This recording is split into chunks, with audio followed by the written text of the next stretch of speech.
وفاقی وزیر احسن اقبال کا کہنا ہے کہ عمران خان قومی اداروں پر حملہ آور ہیں، یہ اپنی نااہلی اور نالائکی کے سبب ملک کو تباہی گئے۔ چیئرمین پی ٹی آئی کی سیاست ختم، پنجاب میں اس وقت لوٹ مار کا بازار گرم ہے۔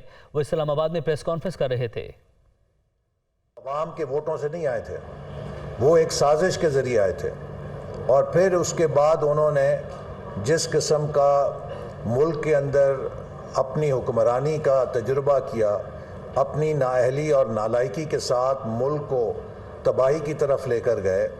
ان کی حکومت پاکستان کی پہلی حکومت ہے جسے پاکستان کے تمام طاقت کے مرکز ان کوالیفائڈ سپورٹ دے رہے تھے۔ پنجاب میں ایک ایسا لوٹ مار کا اشاری نظام چل رہا ہے کہ بندہ کہانیاں سن کے پریشان ہو جاتا ہے کہ کیا اس ملک کے اندر اب کوئی نظام نہیں ہے۔ عمران خان صاحب کی سیاست پٹ گئی ہے، اس کا سب سے بڑا ثبوت کشمیر کے حالیہ انتخابات ہیں۔